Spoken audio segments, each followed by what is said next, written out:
Hi there. I'm Neat. I'm Ross. This is the Bourbon Barrel, and today we have a very special episode. It's part. I guess we did a part one, part two. Right. This is the A second follow-up? ever, follow-up interview with our friend Jesse from Doc Swinson. We've got a whole bunch of experimental things that we're going to try with him, and so here we go, and here he is.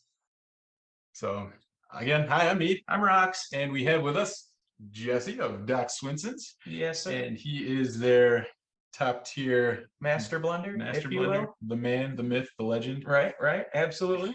And Gracious enough to lend us some more time. Thank you so much for yeah, doing this. and he actually sent a mule from the West Coast over to the East Coast to deliver samples for us to try. You for tourism, you. Yes, which is Uh, amazing. So shout out to Maggie. yes, so thank you Yes, very much, thank you Maggie. very much, Maggie. Appreciate it.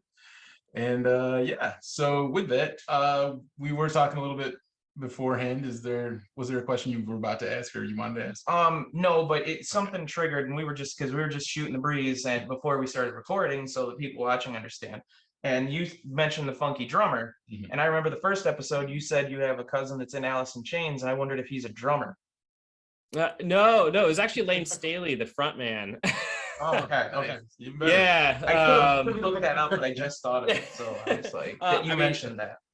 No, yes, actually. Yeah. I mean, rest in peace. He's not alive anymore, but Oh, see, I didn't know that. Now I feel like a jerk. I'm sorry. no. I mean, to be fair, I was a apologize. pretty young kid, so Yep. it wasn't anyways, yes, no. I'm done talking, man. You go.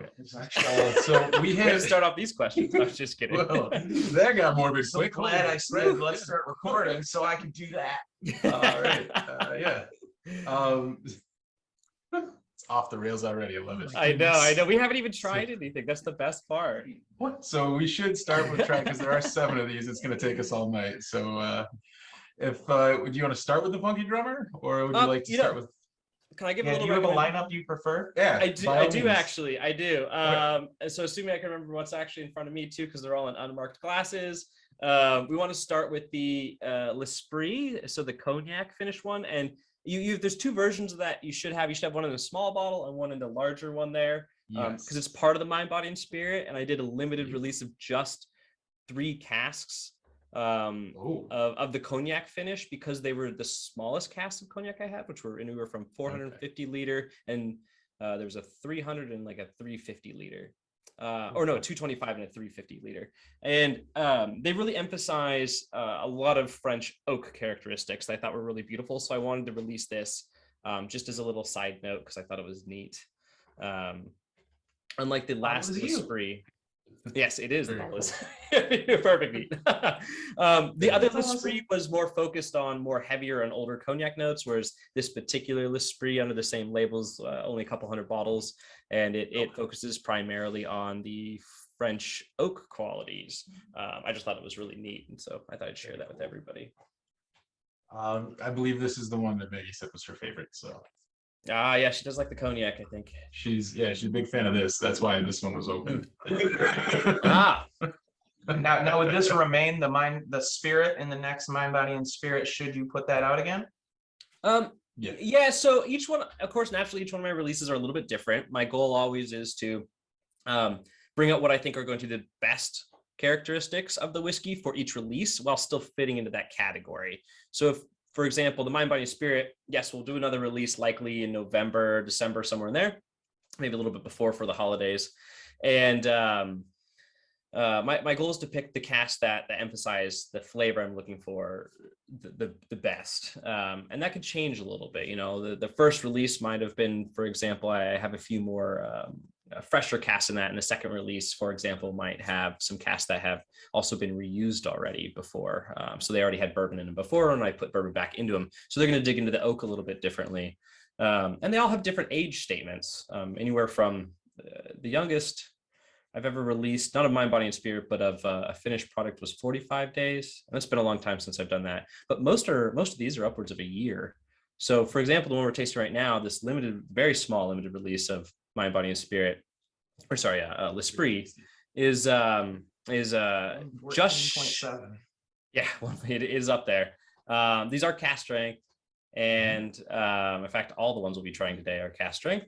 And then this was specifically all aged around 11 months and 16 days, somewhere in there. Oh, very cool. Yeah, so Wow. they've been in the barrel for quite a long time, and I like to pick different finishing times for all the casks, whatever I think highlights the best flavor possible. That's when I'll pull the barrels. Nice. Makes this a very hands-on process. There's only one of you and so many hours in a day, so yeah, I get that. Yeah, I know. It's the one liver, and surprisingly enough, I'm actually kind of a lightweight. Hopefully you get the Takes rest me a of the long day off time. if we're going through all these. I got this giant glass of water, and That's fair. I don't know if I'll finish each glass, to be That's totally fair. fair. We'll try and pace it. It's really good though. It is That's very very tasty. Yeah, there's a sweet note there, and then Yeah, it almost tastes like a pear or something, like a light colored fruit, like more of a I don't know why. That's what I got. You know, I don't. I'm getting a lesser like oak than normal too, which is Yeah, nice. something dried fruit maybe, some kind of. I got some sort of fruit to it. At 114, it's hard. It's harder for me. I don't think my palate's good as it is, let alone when we get up to I 114. think it's just tasty, sir. Do you? Oh, I think it's tasty. There's no question about that. No, it's real good. Heck I've never disappointed. yeah. My spirit is happy. Well, True. thank you. So quick question for you on your Yeah. backdrop there. It looks like you won an Emmy or something recently. Oh, An Oscar? Did yeah, somebody slap you? I totally put it up there to like bait that question into all my podcasts. No, I usually try and keep like bottles and stuff and different whatnots, and this is the only award that actually doesn't sit on a bottleneck, which is great. So it doesn't like weigh the bottles over. These are real barrels. Everything wants to fall off all the time. This is a Ascot award. So that's I think Fred Minnick. Fred, yeah, that's supposed to be Fred Minnick. He or we are Lamente, one of the Mind, Body, and Spirits that you have right there on the counter, got third place for best bourbon in America, if I'm correct, which is pretty epic for a finished bourbon. So the two above it were Weller and the 10-year Bullet, actually. I think is the one that won. I just texted him that I saw that you had won some. Fred Minnick's show talked about how something came in second, and he was surprised because he said yours was the pick he assumed was going to win, and he's like, I think it won, but we got second. He really likes your stuff. Every time I look up to do research. Once again, shout out to Fred Minnick. He's been an awesome person to receive feedback from, which is great, from little old Doc Swinson up here in the Northwest. And yeah, he recently said something in a like a podcast or a YouTube live thing discussing that he thought Doc Swinson's was his vote, or it was his vote, and he thought that he's surprised it wasn't the winner this year, which is honestly, he didn't have to say any of that, which is really cool. So talk about making me, I felt really good about it. We all did here at the office, because we do put a lot of heart and soul into our products. So I serious hats off there. You could put out a badge called Heart. You've got Mind, Body, and Spirit. You put your heart into it. Great idea. Heart badge, you know? That's what we should have called the cast strength edition or something. Right, there you go. Oh man, that's awesome. Yeah, that's very cool. Yeah, no, we enjoy Fred's content too, because as creators ourselves, we watch what everyone else is doing to make sure we're not just copying them, and getting ideas. So gonna copy them. Yeah. I mean, it's I mean, regardless, it's good to have different perspectives, right? And we all have different palettes, so I'll kind of talk about it differently. And one of the ideas I had I asked him, and I said, we don't have it here because we don't. I was going to try to get a bottle, but you mentioned how the alter ego was kind of inspired by Red Breastless Stout. Yeah. And I tried to get a bottle, and we were out at our store, so I'm on a list. But I told him, I wonder if I would have had one, and we pulled it out. If you happen to have one, have you tried it against alter ego? Like, have you? You know what I mean? Like blinded them to see how close. Okay, so let me try and clarify this a little bit. It wasn't because it necessarily tastes like Lestau. So if you taste the two, you'll probably be like, oh, these are different. I mean, they are. It's an Irish whiskey, American whiskey.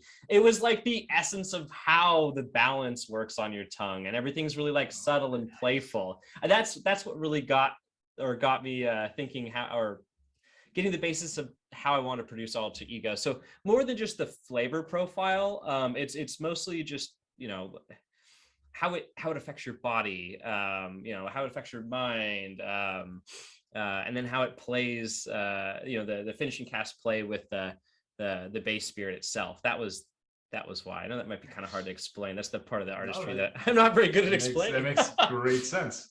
You're good at explaining it through your bottles. Yes, that's the medium, I guess, right?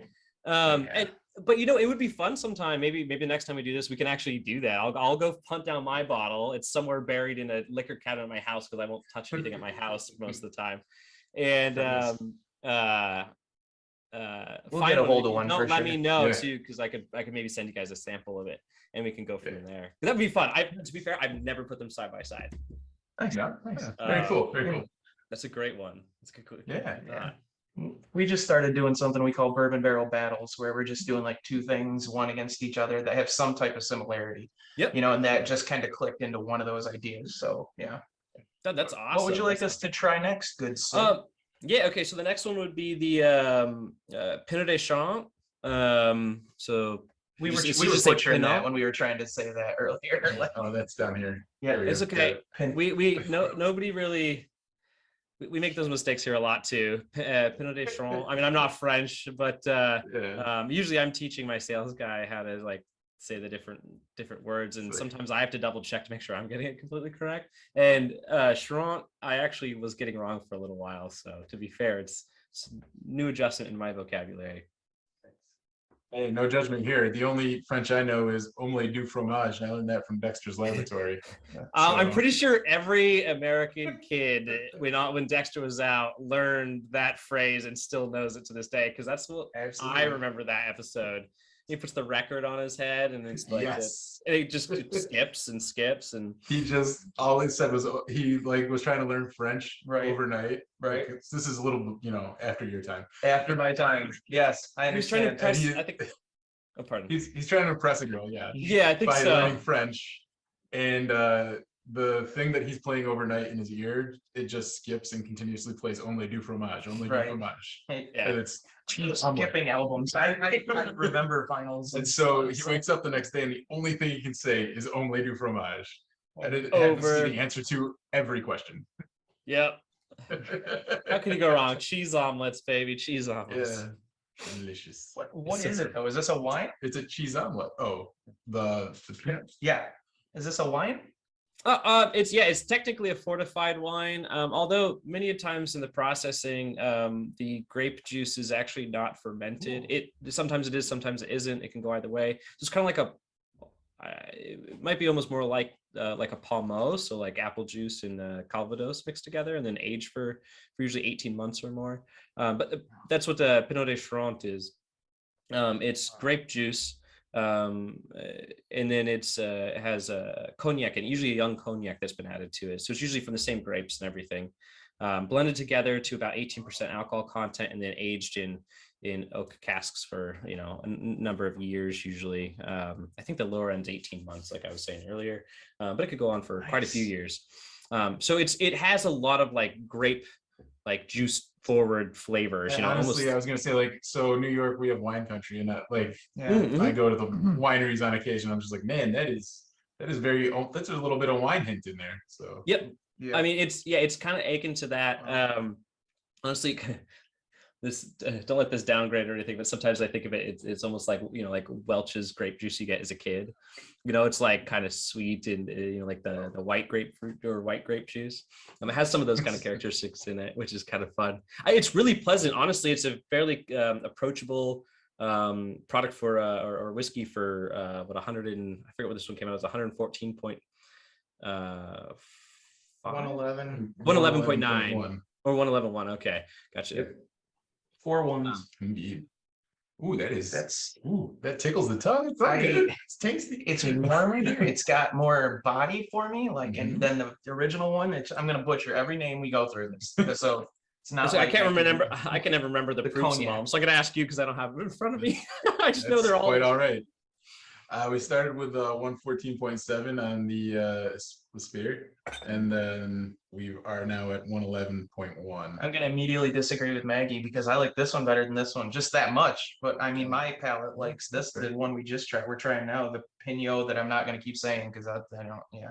Well, Like yeah, Pinocchio, but Pinot. Yeah. that's tasty. I French one. I like the French ones. yeah. So the first one was l'esprit. Yeah, It's Pinot. French too, right? It is, yeah. It means the spirit. Not I talking. realized after naming all these, I'm like, oh wait, nobody's gonna get these right. Nobody's I gonna know. realized that, which is kind of funny. So Hey, I took probably close to 10 years of Spanish, and one of them from a Peruvian nun. So I know a cuerpo when I see one. Well, dang, you got it.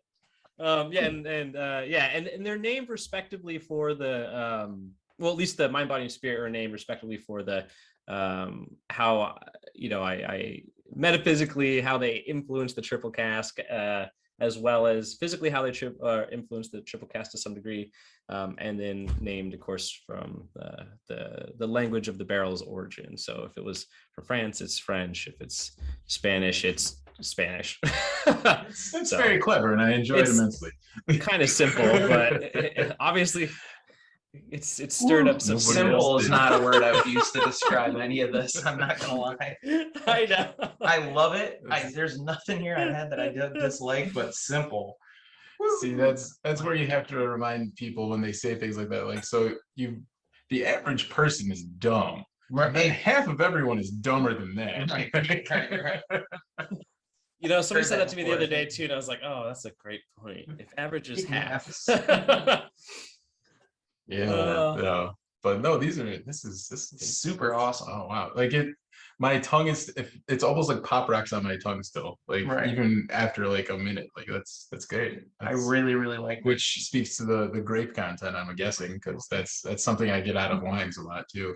Yeah, absolutely. I mean, there's a decent amount of residual sugar in there from the aging in the barrels, and of course I get the barrels, and they're fairly fresh, you know, as fresh as I can get them. So a couple months to get them across the ocean, but then I don't, you know, I check it for quality and then put the whiskey in immediately. So to make sure we can pull out as much of that flavor as we can, cool. And then pull them when I think that they're ready to be pulled. So not all barrels get pulled at once, which makes this really difficult for our accountant to count on me.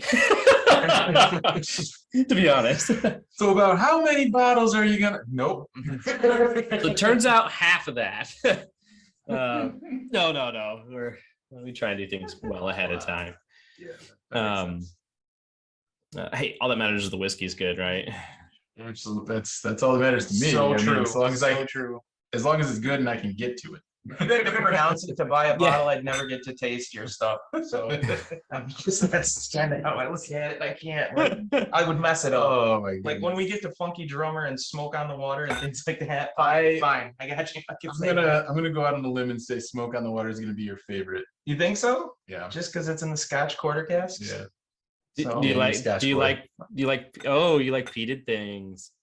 I like Scotch. I'm not sure if they're peated or not, necessarily the ones I've tried, but he doesn't like them at all. So okay, well, this is gonna be great actually, because this has been a bit of a can I curse on this? I don't know.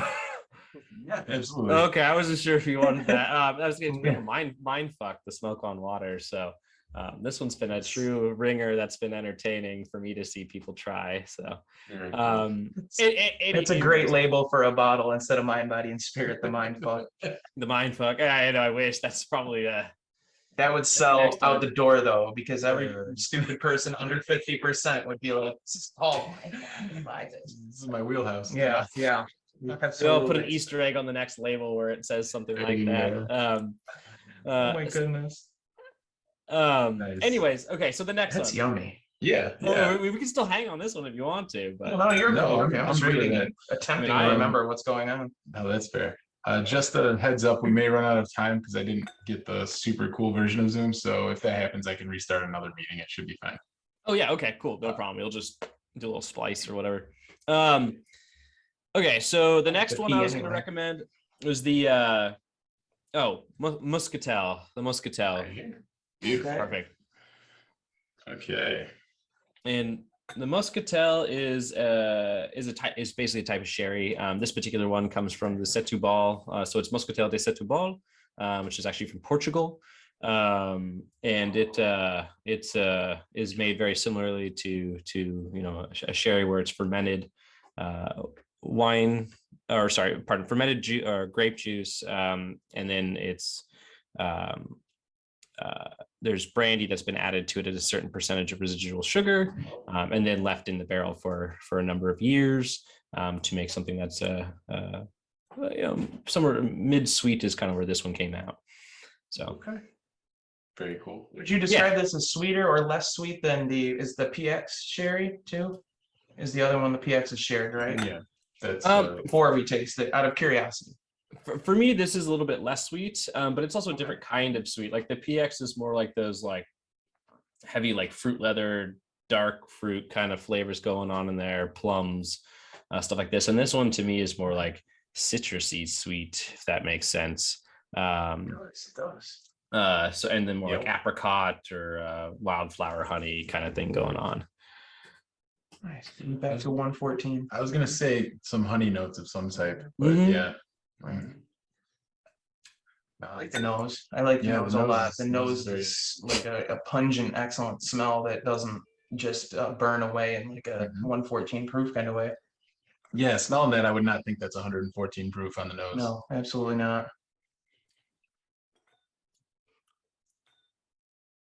And these ones we decided to release all as cast strength. And sometimes we like to play around with the proof points to find ones that really like emphasize certain flavor profiles, but everybody wants cast strength things. And these we thought were pretty darn good at cast strengths. We're like, all across the board, cast strength for these guys. Nice. They're That's excellent awesome. right out of the barrels. So we were happy with Very that. cool. This is yummy. That's for sure. Yeah. No, I'm a fan. When that comes out, I'll be buying it. That's right. Wow. Sweet. This yeah. And this batch I think is going to produce just shy of 400 bottles or something like that. So it's a really small one. Wow. Wow. And all these are getting bottled next week, actually. So hopefully they'll be hitting the market, including our online store within the next couple weeks. We're working on figuring out how to tell people. Right. Well, so for reference, we're recording this on July 13th, and we'll probably be releasing this somewhere towards the end of July. So cool. If they'll be bottled, then we'll And you'll send him a copy. Start looking for them, people. Right. Heck yeah. Right. I think it's yummy. Wow. Tough to. Yeah, no, that's very nice on the. Because we went cognac. The finish is very nice too. Muscatel. For 114 proof, it dances on the tongue, but there's no actual like burn sensation. No, not at all. That's wild. So we did those three, right? The ones that are mostly empty, yeah. Yeah. Good measure. True. In fairness, the label goes up to the stuff, all right? So up to the wax. We make it I'm tricky not allowed for to be you. an asshole to you. Who am I allowed to be an asshole? I don't know. Excellent. And the last one's going to be the Tawny Port. Okay.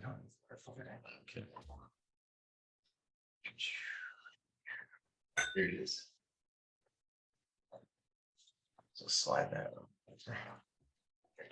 It's last of the bourbon. Sorry, that's what I really mean by that. We still have Rise to go through.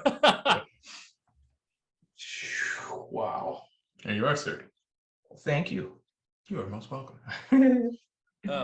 So another thing to add to this is each one of these that we just tried right now all started as blenders cut. So the straight bourbon whiskey that you have on the counter there with the red label with the gold writing. So yep, that one.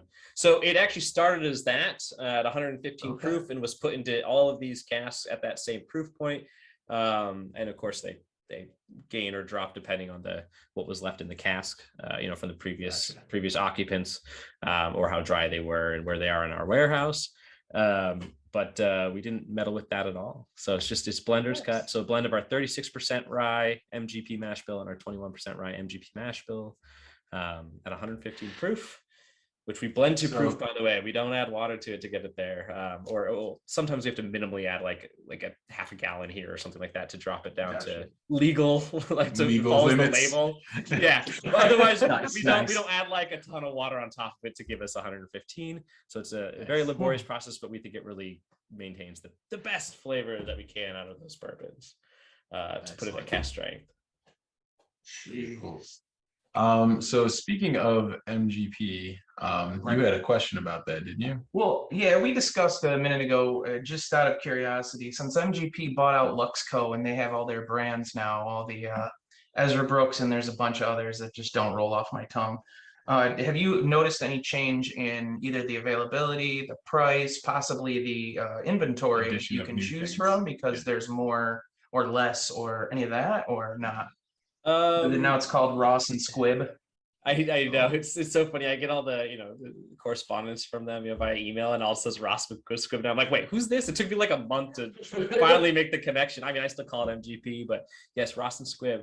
To answer your question, in general, the industry has virtually no inventory, whether it's MGP or Ross and Squibb or anybody.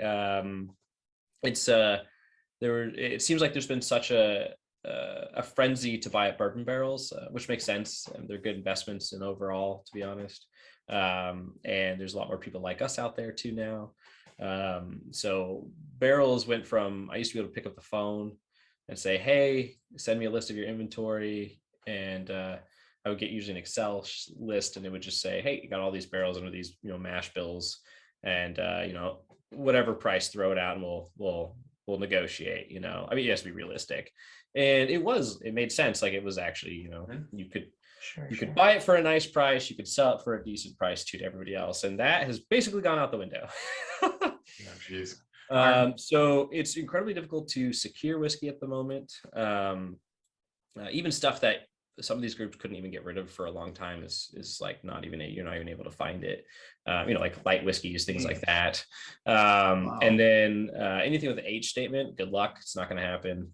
Above 2 years is nearly impossible. Yeesh. And Holy prices did go up a bit, like a lot. I saw the inflation data today, 9.1 year over year, just for regular, and then Yep. alcohol's up like 0.5% month over month. Yeah. I believe it. Yeah, it's So- I mean, that's just across, like I said, it's across the board. It's just happening everywhere. But there's not, it's been a lot more difficult to secure juice. But we have been doing this for a while, which has been pretty good. So we've secured enough whiskey at our current rate to last for a good couple of years. So Cool, nice. I imagine some of the floodgates will open and more barrels will come on the market. Yeah, I would hope so. So yeah. Do you which would be explore great. other distilleries to get whiskey from as opposed to MGP, Dickel, or any other place throughout? Yeah, actually, a lot of the stuff. Well, I was gonna quite a say, few. at least one of them's Dickel juice too. I Is it? believe. Do you use Dickel in here?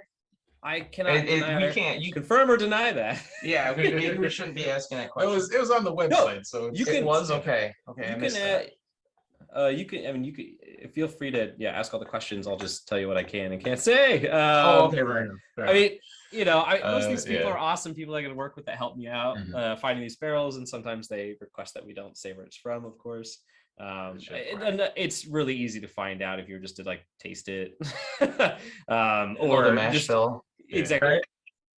Yeah, so that's kind of where we left off, right? We were talking about where you get barrels from, if you're allowed to talk about that. And if you're not, that's perfectly understandable. If you Yeah, can hear me. Yep, absolutely. It's been getting harder to source more and unique whiskeys, that's for certain. I guess to recap, we're pretty set with a decent stock right now, to keep all this kind of going nice and consistent. In fact, actually, our stocks have gotten a little bit older, so a lot of the rye that will be coming out will all be 6+ year. Some of the bourbon will be also 6+ year, which is pretty cool. Everything else on the table there is at least 5 years old or more. But everything, or most of everything coming out for at least a little while will be 6+, which is kind of nice. So if you're looking for age statements, which we of course don't put on our bottles, but Right. It's one of those nice little nuggets in this deep Yeah. delve interview. Yeah, excellent, excellent. Will any of these things we're tasting today become one of your staples that you always have, like Blender's Cut or Alter Ego? Possibly. If we come across one that we think is just the market really likes and wants to maybe have it all the time, yeah, maybe we'll consider working on a more consistent basis for bottling it. But really, our core line we want to keep kind of simple, mostly so we could just focus on maintaining more consistency and quality on that side, where the exploratory casts are going to be a lot more varied and different from time to time. We'll see. But there is one more thing that we are adding to the core line here this fall, and it's going to be Blender's Cut Rye. Ah, cool. So we have Blender's Cut Bourbon, and we waited about another year to release Blender's Cut Rye. So we'll be releasing that here pretty soon too, which will be a blend of the 95% rye and 51% rye whiskey, which is the base to the Solera method rye that we have, the Alter Ego Solera method. So the idea is you could kind of like see what, as confusing as all the names are, you can see all of our whiskeys from the base all the way forward. Mm-hmm. And if you're lucky to find all 4 types of single barrels that we do currently, which is the 2 ryes and the 2 bourbons, you could even try our base. And then you could even blend some yourself, make your own version of our Blender's Cut, and then get Mind, Body, and Spirits, which then blend into your own version of triple cask. And then, yeah, exactly. I think I'll leave the blending to the professionals, though. I don't know. I feel like blend didn't go great. What was it? His. Oh no. So we basically just take all the craft bourbons that we try on our show and put them into our own barrel, and it definitely waited way too long. Little guy, little barrel. Yeah, little guy. Yeah, we put it in for like close to 3 months, and it was a bit much. Yeah. My little barrels will do that. They're quick. You have to be on them, especially if they're like in a warm environment too. They can get real oaky real fast. This basement is kind of warm right now. Yeah. You turned a fan on, so if you hear any noise, let us know. Yeah. Nope, all is good. Do you ever experiment with smaller barrels in general, like 30 or something gallon versus 50 and up? I know you have the Fooders, you said could park a Mini Cooper in them. Yeah, those, you absolutely. No, I mean, 53 is the smallest that we typically deal with. I'm personally not a big fan of small casks, with the exception of, I'm not opposed to other pipes and stuff like that, smaller barrels. But I will say, one of the ones we'll be trying today was done in smaller casks as well. Not for a primary aging, but a secondary, and that is the smoke on water. Those were done in quarter casks, of course, which are smaller. Nice. Yeah, exactly. Those are smaller. They were previously used for to age bourbon, and then recoopered in Scotland to be smaller. So 160 liter, if I remember correctly. I've mentioned this joke to him before, but do you think the people that make the smaller barrels all drive Mini Coopers? I don't think so. Because, Coopers and little barrels. I don't know.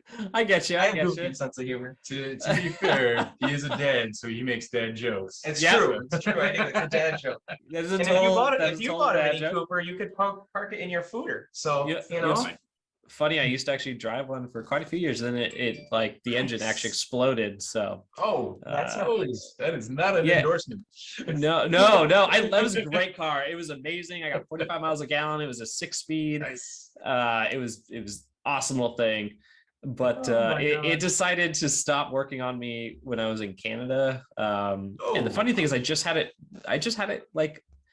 all like tuned up and everything, and it just Yep. So I guess there's a group of them out of the like early or late 2000s that just decided to just shit the bed randomly, and I got one of them. So 128,000 miles, all it did. Done. Man, every time I ask a question, it died. His cousin, his I know his car, like everything I'm bringing up, he's like, no, that's dead. That died. You know what? After that car, I did buy a 1979 CJ7 with a classic American V8, and it doesn't die. It still runs. I don't use it very often. Doesn't get 45 miles of the gallons, but it gets 9. When we had to break because we lost the feed or whatever, I was like, I didn't know. I felt so bad. All I heard was he was in Alice in Chains. I didn't know what he did. No, don't. It's all good. It's all good. It's not. Oh, Trust man. me. It's. I have a relatively dark sense of humor myself. I don't always show it, but I do. So it's trust me. It's not a thing. Don't feel bad. Thank you. Thank you. My apologies. The Mini Cooper you can feel bad for. No, I'm just kidding. Right. Yes. No. What, BMW? Is Mini Coopers a BMW? Yeah, it is. It's all BMW parts. Yeah. It's a fortune to fix. Man, Yeah. German ingenuity, man. I'm telling you. Yeah. Right. Everything's Jeez. genius except for the plastic timing chain adjusters or whatever. And you're like, that was a terrible plan, but okay. Wow. Anyways. So Rise. Well, right. Yeah. Let's talk. Yeah, the Rise. Okay. So the first one I would recommend is the. Did you get one called Tres Amigos? It should Yes, we did. Great. Let's do that one. Beautiful. I want to make sure I'm pulling the same ones. So I have noticed a lot of places are kind of starting their own rise. Like I saw that Wiseman, the Kentucky Owl people did Wiseman Rye now. There's Yep. a bunch of others that weren't doing rise that are now doing rise, and I'm wondering if that's more grain related or if it's just a push of the market. Or is it the not getting barrels to be able to get? So There's a couple different things you can do with ryes. One, typically a younger rye, you don't have to age rye as long to get a really good rye. You really don't. Okay. You can knock a couple years off of that age and have a really nice tasting rye. You can have a good rye at 3-4 years easy. Actually, a really good rye. nice. You don't have to have, bourbons. You usually want that like 5 to 8 year range is really great. A little bit, 4 is okay, or good. 3 is a little bit young, and yeah. Whereas a rye, you can do something with a 3-year-old rye. So there's time on your side. Mhm. 2, I think the market's also expanding. Rye whiskeys are getting a little bit more popular, especially with like sweeter finishes, for example, like port casks or rum and rye is such a natural complement. That's why a lot of people are doing that now. I think we were like the 3rd on the market that I was aware of. I'm sure there were some other boutique distilleries doing stuff like that, but we were like the 3rd on the market, I think, or 4th on the market. Don't quote me Nice. on that. I'm just from memory. I'm absolutely gonna do that. Oh my gosh. Jesse said. It's on Yeah. the internet now. To be fair, we did start doing rum and ryes in 2017 or something like that. We just didn't. We only released like a few barrels here and there.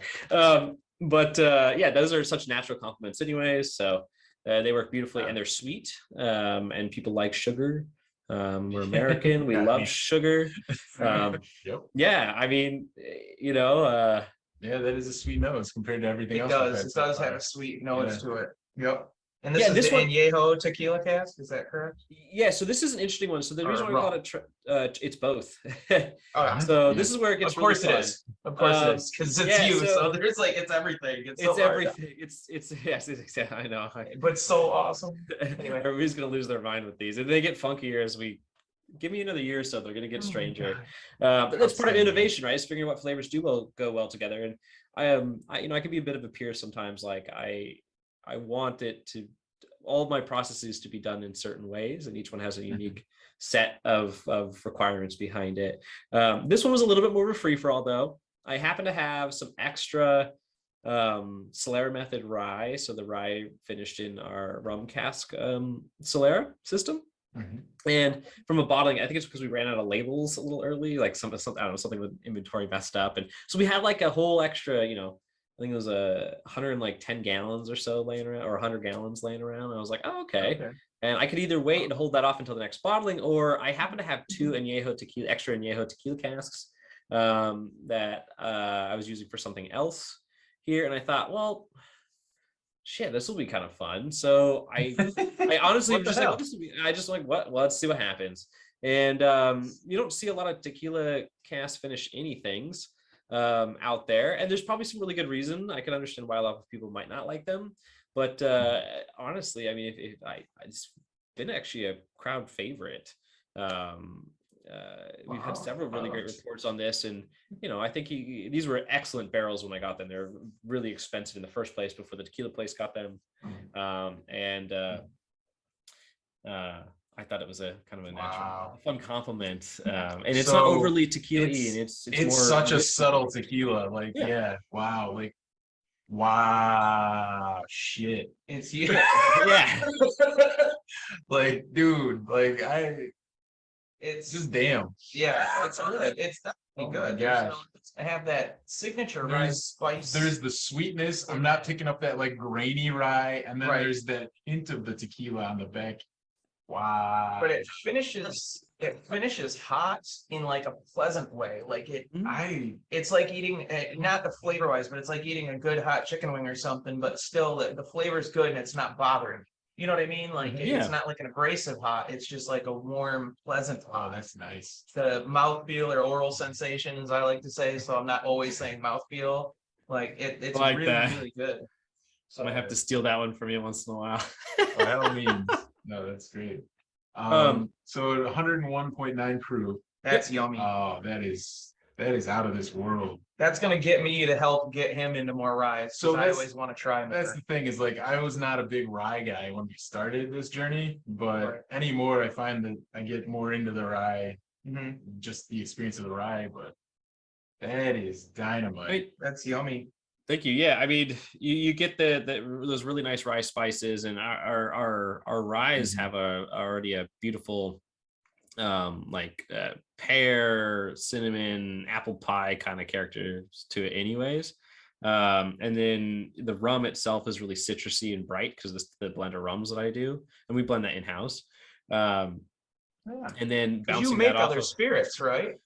Yeah, not a ton of them, but I've blended quite a bit of different rums over the years for different clients for private label stuff. That's what our company originally was set up for. Not Doc Swinson's, but our parent company. Distiller's Way or whatever. Yeah, Distiller's Way. So so yeah, I have a whole other job, and that's making all sorts of stuff, man. The number of like seltzers years ago that I worked on, you name it. Flavored vodkas when that was a huge craze. All sorts of stuff, which is good. It really helped expand my palate and understand different things I'm looking for, and different ways to like get certain flavors to be more pronounced, which is great, which is all like an experience for your palate. And then of course, really focusing on all the different techniques that I had learned that are more traditional for the bourbons, and then the rye here. So I've done quite a bit of rum blending. I'd love to do more of it someday too. In fact, we have quite a few barrels here that are just aging rums, some left over from like different clients from 5-6 years ago. So I've got some like 10-year-old rums sitting in our facility. Wow. Yeah, we have bourbon casks, rye casks, sherry, and curacao casks, all with the rums in them. It's wild. They're pretty wild. Anyways, so I blend those together because I'm like, well, I got all this rum, I might as well use it somewhere. So I blend those together and then put them in our ex bourbon casks. And I think we kind of went over this last time, but ex bourbon casks, and then they get emptied out, and then we put the rye in them. That's where we get the infusion of that really nice rum flavor, a little bit more bourbon flavor because they were ex bourbon, freshly done bourbon casks, and then of course the blend of ryes that we do, and then that gets put into the Solera system. So it's very complex, but that's how Solera method's made. So that's I mean, you keep track of all this. Like that's a lot of steps, but I mean the finished product there is just out of this world. Oh my god. It shows.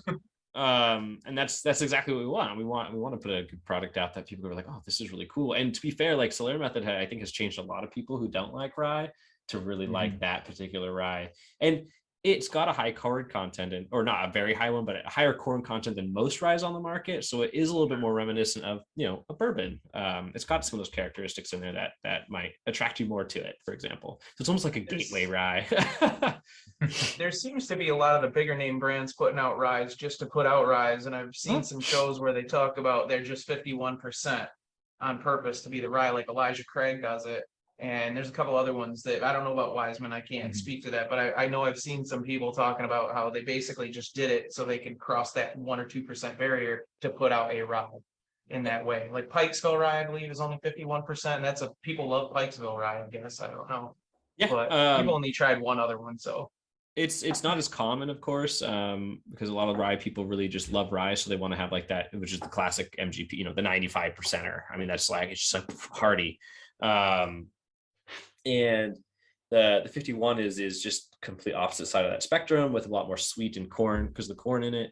And it is a little bit more of a gateway rye, so it's less punchy in the face. And we do a blend of both of those, a 51 and a 95 to make our rye. So then that'll be Blender's Cut Rye in the future. But yeah, all those flavors plus the rum. Yeah. And then the Anejo Tequila cast, and these Anejo Tequilas were just really, they had a little bit of peppery flavor to them, a little bit of a classic agave syrup or kind of a little bit vegetal, and then a really nice caramel and vanilla from the cast that were used. And to my knowledge, these were not previously used for bourbon or anything. These were brand new casks that the tequilas went into for quite a number of years, and they're really beautiful. So anyways, this is what came out of it. We're pretty stoked on it. It's not right. Is the name a play on like Three Amigos movie, like from the 80s with Chevy Chase and all them? Steve Martin and Martin Short. It is actually. Yeah, It totally is. It totally is. We all here at the office love that film. I mean, I watched it quite a few times when I was a kid. We don't directly talk about it, of course, but right. I mean, really, the real point is it is three different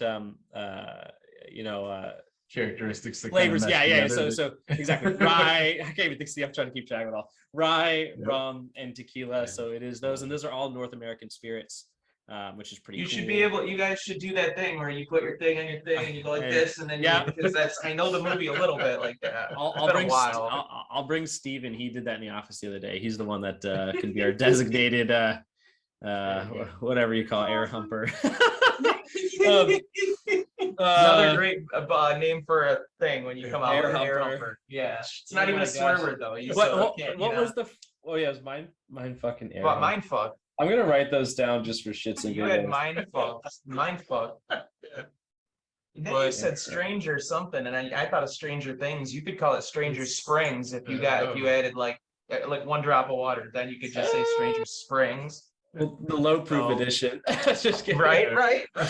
Oh, but I can see why that's a crowd favorite, sir. That is, that's yummy for sure. Fantastic. It's just I am not a rye guy as normal, just matter of. But you like a lot of high rye bourbons. Yeah, but you tend to. Damn, that's tasty. You don't seem to mess with a lot of wheat. Is there any I guess that's the one thing I'm trying to think of things you don't have. I guess, which is almost impossible. I don't hear a lot of wheat. So to be fair, I think a lot of blenders that are out there. Is it harder to blend wheat? No, actually, I would love to work with wheat. I just don't have any. That's the real answer. I just don't have any wheat barrels. I'd love to. That's actually something I've been trying to work on, is get some wheated mash bills in the pipeline, some wheated bourbons, and also some heavier malts, because I do really love malts. I'm a big Scotch fan as well. And a little bit more malt just really adds a lot of body to it. So in a perfect world, I would throw a little bit of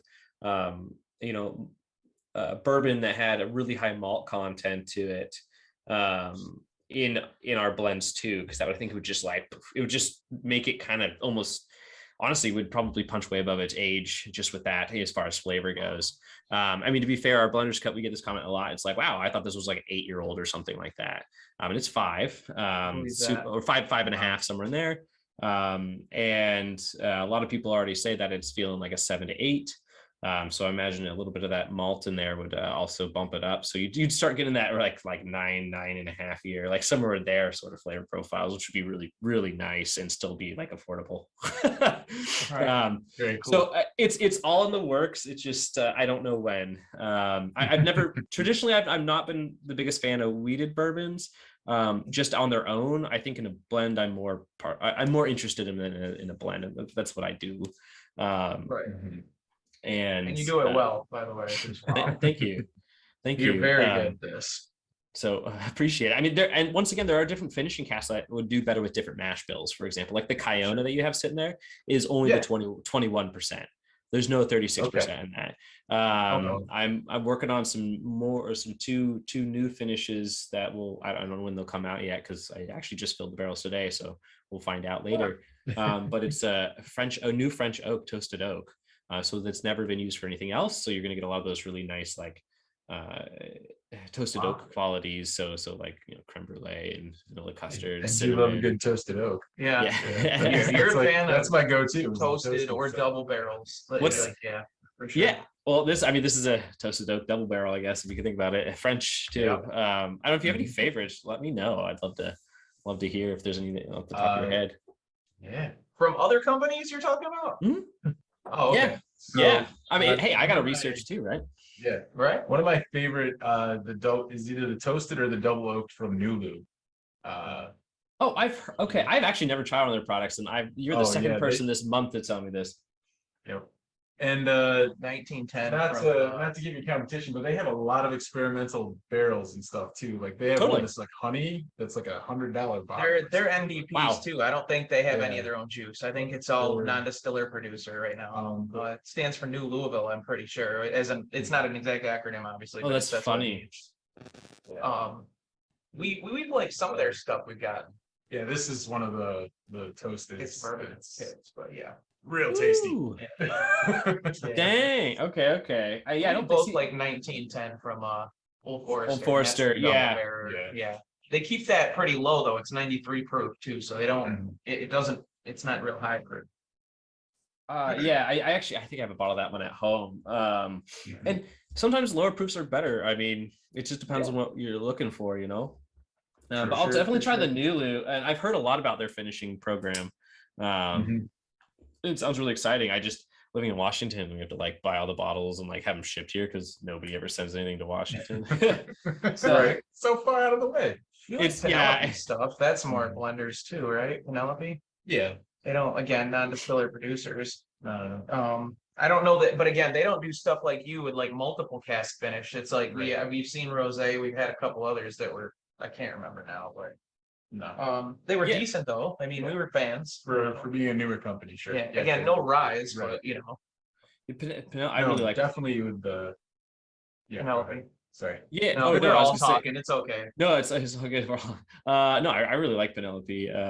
Partly because I mean, one, they make really good blends. They're really good at what they do. And two, I actually just met the blender the other week for the first time, cool. and the dude was so chill and so humble and awesome and just like forward. And we ended up like kicking it the whole evening. So anyways, cool people. He was always like, I always feel like you guys are like us on the West Coast. And I'm like, yeah, I kind of felt like that, but because it's like the one that we were always shooting for. We're like, what's Penelope up to? What are they doing? You know, like how are they doing well in the market, kind of thing. And What's you know, it's kind of funny. And it what's turned. the other guy's name? Yeah, there's two of them. They started it together. Yeah, I think it's Michael or something. I did not meet him. He was not there at the time, but I met Danny, which is great. I mean, we do the same thing for our companies, so That's awesome. it's super cool, dude. So what I've tried in Penelope's is really wonderful. His 4-grain, his 4-grain's really good. Nice. That one's I have a bottle myself. You know. Nice. Yeah, I actually just got to Toasted. try They have their. a toasted. Yep, I got to try their architect over it last weekend, I think. Oh, did you? Yeah, it's pretty good. Nice. Where'd you try that? Mike and Danny. At the You were lake. right, Mike. At the Yeah, lake. Mike. Yeah, my buddy's like us. Nice. Yep. No, they're doing good work there too. Yeah. For sure. Absolutely. They're a lot closer. They're in New Jersey. That's like I 5 know. hours. You're So you could say that literally for everybody you probably have talked to on this podcast. So, I mean, I think California is closer to you than we are in the way shipping works. So, the way that the Woodinville's further away than you, isn't it? no, actually, we're closer to the coast, so I think we're technically farther. I tried. Is there a Hawaii that I should know about or Alaskan? Not if That's- you want to stay on the show. No. Yeah, well, that's funny. No, we just don't get a great selection. Like it's hard to get it out here, so I have to find it always online and ship it. So if you ever want to do some, bottle trading, Oh, definitely. I mean, we've got access to a whole bunch of new stuff. Yeah, you guys are Down to cool you, stuff. like what would Jesse like? Would he like something from New York that we could send to him that you can't get? Try and We find can some get stuff we where can you send it to you. I like that'd be so- sick. Yeah. Okay, We can discuss that offline. yes, Right, let's do that right. offline. Maybe cut that section out because everybody's like these guys are just geeking Yeah, out on shit we let's, can't even talk about. Gonna do Okay. a little cut there. So the next one. Okay, so we did the Tres Amigos, and now Nope. we are going to do Funky Drummer. Funky Okay. Drummer. So we're gonna You're gonna save the scotch for the end. last. Is there any? I actually never even thought of this, but have you ever considered, or can you even like buy scotch the way you can buy from MGP Ross and Squibb, and then do what you do with it? Is that Yeah. you can? Yeah, you can. It's hard to. So some of it, for example, like just like in tequila, I would have to go to the place to do it generally, in order for it to, usually it has to be, for example, bottled in Scotland. Okay. I don't know all the regulations on it, but we've looked into it a couple of years ago, for like a private label client, and most of it would just have to be. I can't remember. There's certain ways you have to get around. Certain ways you would have to call the product in order to bottle it in the United States. Certainly wouldn't be like a single malt or anything like that. Just like tequila that's bottled in the United States, it's called mixto. It's not called tequila. So I didn't know that. I've never heard yeah, that. That's cool. yeah. Well, and usually mixto has rum in it, so it's a sugarcane spirit, and that makes up more of it. Usually it's not like 100% agave and stuff like that. Otherwise, that's just like an agave spirit. But usually it's mixto. I mean, tequila, for example, has to be produced and bottled and everything in tequila. So Jalisco, or not in tequila, sorry, in Jalisco. Otherwise, it's not. Otherwise, it's not tequila. Scotland has a lot of regulations like that as well. I just don't remember them off the top of my head. So might have to revisit that later. Right, Yes, right. to really answer your question, absolutely. We have discussed that before too, and doing like a reach across the water there and doing like a limited Docs goes to Scotland kind of thing as a joke. Right. It's awesome. Yeah, I watched that show. Yeah, we think it'd be kind of funny. So one of the famous Docs is Doc Brown from, he always said Great Scott. So you could do the Great Scott Doc something. Doc Brown, it's his cousin. Somewhere in I mean, there. something like that. I feel like would be, I mean, that, yes, there's opportunity for that. We have talked about before, but right now we definitely just want to focus on would the price be ridiculous though? Like if you bought a barrel for instance, saying it's $10, I'm just saying, I know it's not. I'm saying like if you buy a barrel of bourbon for $10, but you bought a barrel of scotch, would it be like, you know what I mean, $100, like 10 because of the shipping and I feel like the shipping alone. all that stuff that you would have to go through? Right now, yeah, because shipping alone would be ridiculous. And of course, it depends on the age of the product and if it's like a single malt versus not. But yeah, I honestly couldn't even begin to throw out a price because it's been years since I've looked into it. Right. Yeah. Well, yeah. That's like generally speaking, like it would be a lot more though. It's just because it's not here. So. Yeah, probably. I think casks have gotten harder and harder to find out of Scotland as well. If you notice, a lot of those age statements have dropped considerably over the years, as well. I don't really look into it as much because you won't let me. So too much knowledge is bad. No, it's never bad. I mean, look at American bourbon, right? You used to be able to pick up like a 15 and 12-year-old bourbon for like $60, $50. Now you're lucky to find like a 10. Yeah, if you can, right? I mean, we used to buy barrels. Like the first barrels I ever bought was 25, and they were like they were 10-year-old barrels, bourbon, and I couldn't even imagine what those would cost, and they were like totally affordable back then. We used to sell them for like $50 a bottle, and a retail in Washington, which is outrageously expensive, and I couldn't even imagine what that would cost now. Those barrels would probably I have no idea, 3-4 times the price just for the barrel, so it's changed. It's everywhere. Sorry, I get rambling about questions, and I just, no, it's all good. It's natural. It's I'll do it too. So taste this. Yeah, Funky Drummer.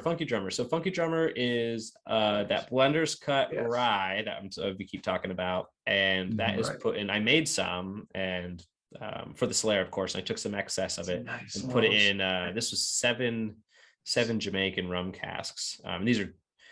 The reason why we wanted to release this one, even though we already do Slayer method, is this is just Jamaican rum, and so it's super funky, super grassy, and it's got a ton of really great, like tropical fruits going on. Pineapple, like if you smell pineapple skins, I don't know if that's what I get a lot of. So I smell the grass more than I taste it, but still, it's strong. Funky Drummer. Is there a story behind the name Funky Drummer or no? I'm assuming Um, funky because Jamaica. Funky Jamaica. I think you mentioned mean, that. He's right. I think you did say that. Yes, yeah, I mean, yeah, well, yeah, funky, yeah, correct. I mean, that's part of it. Jamaica, I mean, the classic tasting term in Jamaican rum is funky. That's totally an industry term. The other thing is one of the guys in James Brown. I forget his name at the moment. He's like one of the most sampled musicians like on the planet or whatever. Wow. Here, I'll look up his. I just forgot his name. My accountant named it. Chris. He's the guy that. Oh my, what is it? It's a cool. I mean, yeah, it's cool. Yeah, it's good. It's. I think there's more. What was the one prior to it that was the rum? Was that what was the name of them? That was Trace Amigos. That's right. How did I forget Three? I don't know. Yeah. Shame on you. I know, right? Grew up with that movie. Yeah, Funky Drummer was a single released by James Brown in 1970. Its drum beat improvised by Clyde Stubfield is one of the most frequently sampled music. This is the Wikipedia article. Wow. So it's about a song. Yeah, music recordings ever. Yep. Oh, I mean, literally, it's actually a really good song. You should definitely pull it up. We've done musical things with the Metallica Blackened, and we've done some of the other ones, Wolf Moon, and some. We're gonna throw that in there. You always throw in New Riff. New Riff is another. I think they blend a lot, right? And they might have more juice now, but they started being as blenders. Yeah, a lot. I mean, the 3-chord. We did the 3-chord a lot. Oh, okay, yeah. I'm not as familiar with 3-chord stuff, but I mean, I feel like a lot of blenders usually become distillers, and it's because you have to make money somehow while you're waiting for your juice to age. So it's totally logical. Like, Sagamore, for example, Bardstown, for another example, Bullet, even. You know, I think they just broke ground on that distillery 3 or 4 years ago or something like that. They've been around since like 1989, 86. They've been around a long time. I think they're in the old Stitzer Weller plant, right? Or the old Stitzer Weller distillery. It was. I could be wrong. Yeah, it was. Right. Trying to remember. No, I think you're right. But yeah, I mean, a lot of people do that kind of. It's pretty typical. I mean, was it High West was another good example. Smoke Wagon. Smoke Wagon. Yep. But it's Yep. All their whiskey is there. You know, is to my understanding is and Aaron makes really cool stuff too. Really cool stuff. Ross and Squibb. Ross and Squibb. I mean, yeah, it's all MGP stuff, right? I mean, MGP makes really great juice. That's the reality. They focus on their high ryes. They're excellent at making rye whiskeys, and rye is a pain in the ass to distill. It's a pain in the ass to ferment. It's a pain in the ass to mash. Is really why a lot of people don't even go near it. They're like, no, we don't want to deal with this. Makes sense. Yeah. It's another one pain in the ass, right? Well, yeah, and the grain's kind of expensive, you know. Yeah. So a lot of people don't even wander down that path. Anyways, Funky Drummer, Jamaican rum casks only, and it was a blend of 7 barrels that made up this batch. So there'll be about 1,600 or so bottles. Is that right? Cool. Yeah. No, 1400. I remember hearing a rumor that Bullet is sourcing from Bardstown because somebody saw a barrel standing upright and they wanted theirs to age upright and not on its sides. There is a difference. There's a bit of a difference in actually. There's quite a debate in the industry over like top fills and side fills. Side fills are the ones that are classic. They're on their side, and then top fills are the ones that bung at the top. There's quite a debate on how that has affected flavor and how it might change the industry. Because part of the reality is rick houses are really expensive to build, especially traditional style ones where they have these giant permanent ricks where they have to roll the barrels in, and a lot of places around the world don't have those kind of rick houses, for one, especially like a lot of rum distilleries. They just stick everything on their head. They just put it all on pallets and shove it in a giant warehouse. And it makes a lot more sense. It's easier to, from a financial standpoint in a space, and stability standpoint, it makes more sense. So the question is, how is it changing the product? We have a mix of both, of side and top fills. So, That's cool. So I'm still deciding what I like more. I try and put everything on their sides though. So, but just as a personal thing. But otherwise, a lot of people do top fills just because of the fact you could palletize it and stack them in a warehouse. Yeah, and then you don't have to build these permanent ricks because they're huge. They're very expensive. Yeah, so what were we got? Oh, Funky Drummer. So other than the fact I need to learn a little bit more about the history of Funky Drummer, the name itself, we kind of like tag team names here. So sometimes they, you know, for example, Chris, my CFO, he's an ultimate like music fan of all sorts of great music, and so he drops on a lot of these names. In fact, the last two Funky Drummers, Smoke on Water, are both you know, songs. I'm familiar with Smoke on Water. Yeah, of course, of course. Yeah. So, anyways, Funky Drummer's a little bit more of a deep track. Yeah, and then on the water. And then of course Trace Amigos being the you know the kind of thrown from the film. That's so awesome though. Yeah, it's very cool. Like I do enjoy the fact that you guys do that kind of like homage to things. Like even your like we went over it in the very first interview with the Doc Swinsons being like, you know, the first ever like doc in Seattle and all that and all the merchant stuff and all that. That deep track stuff that you guys do. Do you get a lot of Doc? Do people refer to you that way? Sorry, say that again. Do a lot of people refer to you as Doc because you're kind of the head of all this crazy, you know, mad scientist blending that you do? I mean, I've definitely had people say like, "Oh, you are the Doc" or whatnot. Right. I guess Doc? So. I don't know. I mean, I don't proclaim it. It's just right. That's still cool, man. That's still made it really cool. I'm just the dude with the barrels. So the dude with the barrel. As is true of any nickname, you can't give it to yourself. So. It's true. It's true. No, you can't. It just doesn't work. Although my marketing team has convinced me I need to say I'm a master blender, which I had a lot of contention with that for the longest time, just because I'm 31. I feel like I got a long ways to be a master, but people seem to really like what I make, so that's a plus.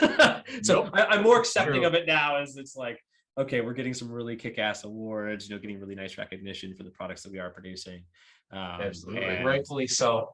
So I'm it's now on it's going to be on my next round of business cards officially. There you go. And there's people all the time are like, what the hell's a head blender? Like, I'm like, well, I'm the lead guy. I'm like, was there anybody else? I'm like, no.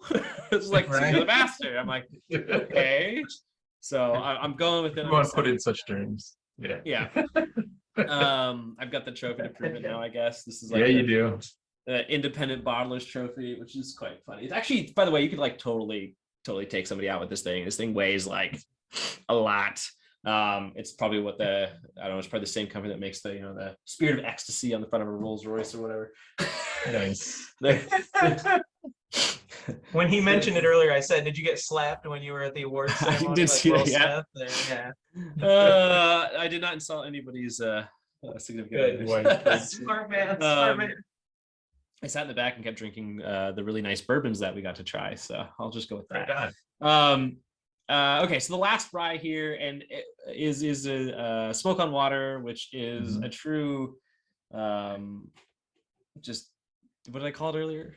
Mindfuck or whatnot? Yeah, the mindfuck. This is the mindfuck. Yep. Nickname mindfuck. But Smoke on Water, of course, named aptly from Deep Purple. Yeah.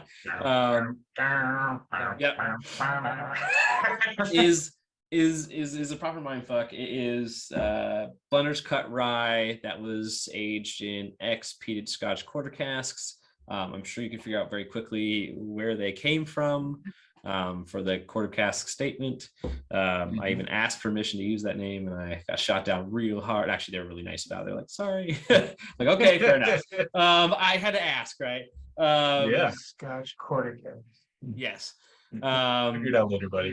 Yeah, just literally just Google it, and it won't be hard to figure out. Not too many people do it. Anyways, this one was pretty fun because I had the opportunity to buy up a couple of these casks. I only got 4 of them. They're very small. They're, you know, the 160 liter pop, and I wasn't sure if I was just going to completely ruin my whiskey on this one because, you know, smoked things tend to just be all enveloping. They just like too much. You're like, oh, what happened? You know, and a lot of people don't like those kind of things. And I thought the rye would respond potentially the best out of all of them. And you know, within the first few days, I thought, oh shit, this is going to be way too smoky, too intense, and actually we should try it. And then I'll go into what I thought about my process. How about that? So I do smell the smoke like immediately. Like that doesn't smell like a rye or a bourbon anymore. That's smelling different. it smells and it tastes. Yeah. I don't want to So say peat, but it's like the salt in the ground because of the water and because of the North Atlantic current or whatever that makes it the front of it, something like the front that. of it tastes very much like a bourbon, and then as it ages in your mouth, you get more of that smoky. Yeah, yeah. Yeah. It's not bad. No, I mean for someone who Matter of fact, doesn't I like it. for someone who doesn't like Legitimately like scotches all that much at Yeah. all, this is not. There are This is not bad. unpeated scotches. You can try unpeated scotches. I've tried to explain this, but You keep saying words. I know. Yeah, that's There are So- excellent scotches out there. So Mm. this is one I challenge you to just chew on while we're still Mhm. chatting. Well, I mean, one of them's gone now. Nice work. Anymore. Oh no, That was genius. But I was saying, boring. challenge you to chew Oh, on this we'll one for a drink while, more then of this. let me Sure. know what you Yeah. actually think about it. Because so far, what I I like found it. most people to do is they'll try this, especially people who don't like smoky scotches. Will try this, and obviously you don't have to agree with this. People will chew on it for a while. They're like, I don't know, it's kind of smoky. It's not really my thing. And then they'll like, oh shit, oh, I like this more. I actually do like this, and it like grows on them pretty quickly within that glass. And I so far had quite a few people like, hey, can I get that? And they don't like smoked anything. And I'm like, not yet. So Right. take your time with this one. No rush. It's a chewy sure. whiskey. Yeah. Again, it does like after a couple sips, there's more of a mellowing, like you said. Is this one coming out soon as far as bottling? I might have missed that in our conversation. Yeah, it'll be bottled in the next 2 weeks. So it'll probably hit Okay. markets in 2 to 3 weeks after that, I imagine. And then we'll launch everything. All of these will be in very small quantities available on our Doc Swinson store through our website at docswhiskey.com. And if you want to know when they get launched, here's my sales bit. If you want to know when they get launched, sign up for the Cool Kids Club. That's our online thing through our website. You just click on the Cool Kids Club, give us your email. We do our best to never bombard you with a bunch of crap, but just what we're trying to release, and then what people might think of our products from time to time. But anyways, that'll give you the first like little bit of time ahead of everybody else to know that it hit the store, so you get the inside Good to peek. know. Yeah, At least that's what they told me. Yeah, that's that. Fair I enough. like it. I mean, I don't know. Do you like it? Of You the can be things- honest. You Of the don't things be we've mean. tried, it is not my favorite. So diplomatic. I Well, love it. I'm not necessarily gonna say it's my automatic favorite, but Sure. like it's definitely up there. It's definitely like, again, I've had scotches, I've had things of that nature, and I'm not ever been a real big fan of those things. And I would drink this before I would drink any of those. Absolutely. Just because there's not as much. I'm not getting as much like smoke after a couple sips. I'm not getting as much smokiness You from can try it. Yeah, I'd like to kind of try one flavor of the in your other mouth. ones again. We just were doing. By all means, sir. I mean, we still have a little bit. I like the Tres Amigos. I really did like the That Tres one, Amigos a lot. Yeah. That And one's not been like just for the name. Dude, the Tres Amigos has been like the silent sleeper of the batch, I feel like, because it's just kind of somewhere buried in between. And so far we've got some solid feedback on Tres Amigos. So.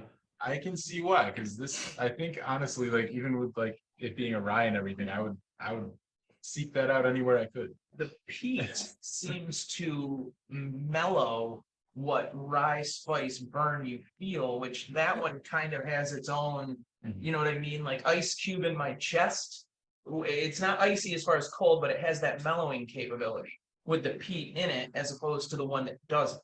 Does that make any sense? It probably doesn't. But So I mean, I jokingly with the name "Smoke on Water" is kind of the joke, is it kind of tastes, it has that like wet smoke kind of flavor to it, which is actually kind of mellowing and pleasant, and like it's almost like kind of watery on the tongue, and then not watery in like a bad way, like right, oh wow, I could really drink this. And it doesn't really have a burn, which is really interesting. It's quite complementary to the rye, and totally mellows out some of those more intense rye notes. It's also kind of fruity.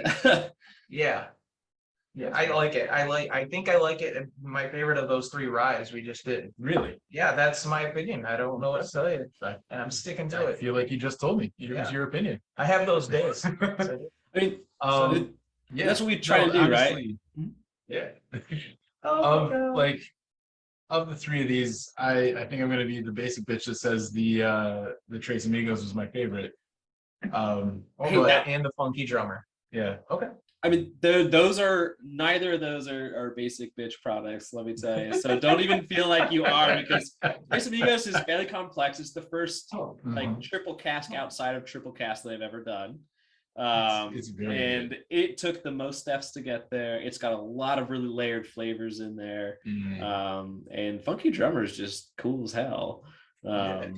It's neat. It's funky. It kind of tastes like drinking a tiki drink, or like if spiced rum was really that amazing, it could be this. So like 100 proof spiced rum. Yeah, but it was like, yeah, not like overly sweet or shitty. You know, it was like really good natural. It's just flavors. not sugar. Yeah. Yeah, exactly. Yeah, not overly. So I'm gonna say this, that we've just tried all 7 of these bad boys, and I'm kind of going through the resin. I've not once gotten anything that's like a burn on an that would be considered something that you find on like an underfinished or an underaged product. Yeah. So not a single one of these has that kind of burn. None of them smell like ethanol or anything like that. I'm buying the smoke on the water. I don't doubt that. Yeah. I'm sorry. I don't know what to tell you. It has a quality to it that the other ones don't. And Yeah, I agree with that sentiment. Yes, absolutely. It's that Scotland hug. Dude, I was like, that's so funny. I always hear about the Kentucky hug or the bourbon hug thing. Yeah. That's for the Scotland hug. There's another name for you right there. No, it was funny. I always hear like, it's one thing that kind of irks me sometimes about Scotch drinkers. They're like so into Scotch that they won't go near bourbon because they're like, American whiskey is inferior. I'm like, no, it's not. It's just different. And I can get a little defensive about that. I really like Scotch too. I wouldn't say that American's better. I'd say it's different. It is literally like apples and oranges. They're fruit. They're just different fruit. Right. And I like to try and make kind of like gateway products to some people to some extent. Like the Scotch one is fun. If you like some really out there Scotches, you'll probably like Smoke on Water. And that branches you into like the extreme of American whiskeys, which is like rye, right? I mean, it's the smaller of the market between bourbon and rye. It's like the quintessential American whiskey. And then same thing with like Funky Drummer. A lot of people wouldn't touch like a Jamaican rum because they're so out there and so strange, and a lot of times they're really off-putting for people. And then here you go, you've got rye and that Jamaican funk, which really equates to these really nice like spiced pear, pineapple, like almost tiki drink kind of thing going on in there. I mean, I guess I could keep going on for almost all the products and how I wanted them to like get people into it. Like bourbon drinkers to get to drink rye whiskey was through the Solera method. I mean, you name it. So it's like, I just want people to like try cool things and say, oh, I totally get why people understand this, and you don't have to love it. But everybody's got their favorites. It shows in the love of what you do and everything that you try, experimental or not. I feel like you've got such a grasp on like flavors and what works well with it. Everything you do, even if you think it's not the best thing you've done, like it's still like I want to say like miles above what else is in the market there in that space. Like that's an honor to hear. I appreciate that. Thank you. And to be fair, agree. He worded it well, but I agree. I mean, that's why we put that silly little stamp on there that I always joke about, which is the Born Ready. Born Ready. Bottled when ready. Bottled when ready. I like the Born Ready. That's pretty epic, actually. Bottled when ready is actually something we do stick by. For example, Funky Drummer was supposed to come out almost a year ago originally. And in the pursuit of trying to figure out exactly what I think was going to be the best flavor, I actually aged the original set a little bit longer. And I just wasn't as pleased with them. They're good, but I just wasn't like, I was like, no, I had it better when it was a little bit younger. Instead of a year old, like 7 months was more pleasant, for example. So I redid it and found what I thought was a better flavor profile. And that's what the first release of Funky Drummer actually is. So I have like 4 casks of other Funky Drummer that's just like, it's more like dark chocolate and coffee and whatnot, which is really nice too. But I wanted to really emphasize like the fun fruity tiki flavors, the pineapple skins, the grassy notes, the other nice like brighter fruit flavors that you would get out of this Funky Drummer that's coming out, because I thought it was better. So I'll figure out what to do with the other one day. But there'll probably be some blending stock for another funky drummer in the future. I want a little more of those elements, but Are point you is keep we using stick the to Scotch it. Cordero casks or no? I'm actually I like to try and reuse my cast at least once again if I can. One, it's harder Would to you do get. it with a bourbon instead of a rye? I thought about it, and honestly, I like the rye so much. I did it with rye again. Okay. Um, And I do too. So I didn't know if maybe you knew something like you're like, I don't think I should waste that time and space because it's gonna not be what I want it to be. So yeah. no, I mean, I'm The sure I'll get rye's my awesome. I'll get my thank you. I'm sure I'll get my hands on more of these quarter casts in the future.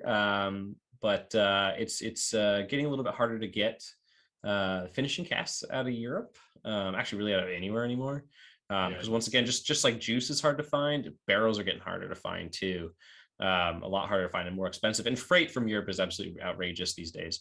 So that's been a kind of a rough. Just not even the price; it's getting the ship. Yep. Actually, bring it here is like sometimes it's like several months and you're like, okay. And then, my barrels are kind of junk by, after a certain period of time, depending on, what climate they're in, they'll fall apart. And I mean, I've done some reconditioning and coopering, but I'm not a cooper. We're not really set up for too much of that. Although I did fix a couple fooders, which was a proud day. Those things are real pain in the butt to work on. Yeah, literally. It's like working over your head half the time, right? Oh yeah, I mean they're like you could they're like the size of a tiny house. Once again, you can put your Mini Cooper in them. You may have a secondary use for your fooders there then, because Garages expensive too. Oh, I know. Believe me, for everybody that owns a Mini Cooper. I know, right? So Either that or hot tubs. nice. But don't start putting bourbon in hot tubs, though. We might not like that as much. You don't like it. What do you bourbon finished in hot tubs, hot tub juices? Right, yeah. As much as I'd like to say we're not that quite far out there, although at one point in time we thought it would be a really funny joke to, and it's still kind of possible to some degree, like pull out like very specific flavors, but like through a natural way. So, for example, I did some quite a few years ago. I aged some old Tennessee bourbon in Madeira casks, my Madeira finish, and I haven't released one of those for 3 years, and I still have some aging. But I had 2 different Madeira casks. One of them was a Cerso Madeira, which is like super dry. They're very rare. They're hard to find. Bottles like that can be anywhere from the low end, like 35 or 40 bucks, and they're all right or whatnot. But most of them are in the like couple $100 bottle range for a Cerso Madeira, because they only grow like something like it's like 40 hectares of that particular type of grape on Madeira. So it's not a lot, right? It's really dry, super dry. It's like the Oloroso sherry kind of equivalent, right? And then you have like Malmsey Madeira, which is like the opposite. It's like the Pedro Jimenez. It's like really sweet. It's really grapey. It's a lot darker in color. And the Malmsey Madeira, I shit you not, taste exactly like Welch's grape jelly, which was cool actually, and not in a bad way. It was just like you're like, oh, I totally know this flavor, and it kind of tastes like like grape Robitussin. And you're like, okay, this is like really medicinal and grapey, and it could be. Every story I have for that is not acceptable. So well, I'm sure I'm old. Robitussin tripping was part of my growing up. That's how old I am. Just the Robo trips. The first time I ever made wine, it was out of Welch's grape juice, and it was balloon wine, and it tasted awful. Yeah, I have a serious question. Yeah. Have you ever considered doing any of the charcoal stuff, mellowing with charcoal or anything like that? The way Jack Daniel's doesn't refer to themselves as bourbon because of that and stuff. Yeah, so the Lincoln County process. Right, yeah, totally. So we've joked about it quite a few times. Actually, I got one guy here. His name's Garrett. I've known him since I was 21, and he's been working with me here for a couple of years.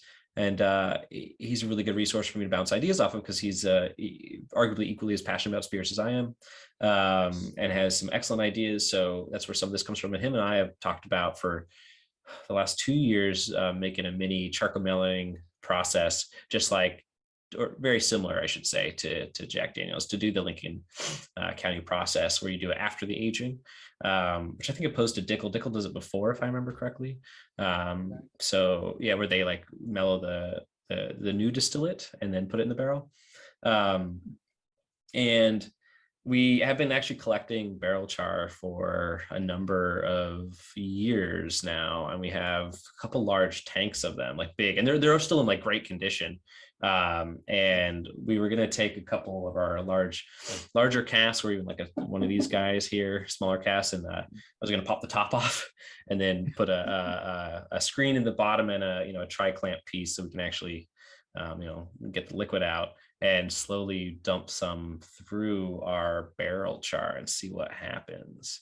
Cool. One day, I don't know. I mean, to be fair, I'm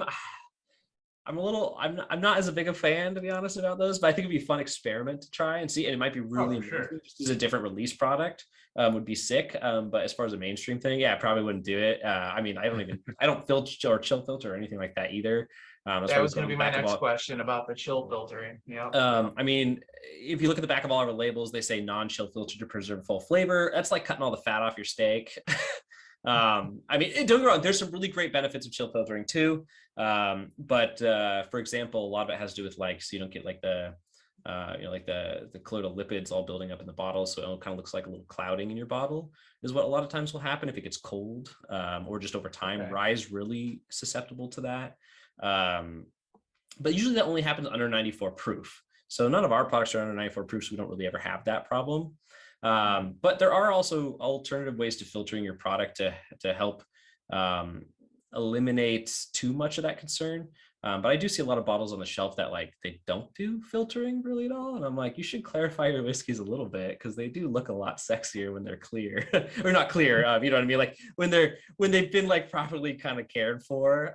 So we're pretty strict on filtering, but we don't like to over filter anything. We don't do any chill filtering. So everything's just so the human eye doesn't see something funky floating in there. That's really about it. Seems like one of the few things you haven't done that might not be quite as cost intensive for you to attempt. That's kind of where I was headed with that versus, getting scotch sent to you, you know what I mean? Or something like that. Yeah, totally. Yeah, absolutely. I think it'd be fun. So yes, there's lots of ideas on the books. Nice. Just finding the time and doing it is the understandable. Based on I mean, understood. with everything that you're doing, I can't imagine that you have time to spare. So Yeah. I mean, all the more. Well, thank you. Well, and hey, as we refine some of these processes, it'll get easier, so we can actually work on more exploratory stuff, which is, I mean, that's part of what we love, right? And that's why we're really doing it. It's like, ooh, what kind of flavors go well together? We're just liquid chefs, I guess. Nice. That's what I think of as blenders. We're like, ooh, okay, we can get 3-star Michelin. You did, You made that comment in the first episode about how you didn't kill the cow, but you seasoned it and cooked it or whatever. Yeah. I mean, like my coworker Chris, he always has great analogies. He's like, it's like the Shelby Mustang. I mean, Shelby didn't build the Mustang. Shelby improved the Mustang. It's the same thing. That's what we're doing. We're like, oh man, this person makes really great whiskey. This person makes really great whiskey. Here's a couple different other people. How can we put these together to make the best possible thing? I mean, it's exactly what chefs do, right? I mean, very true.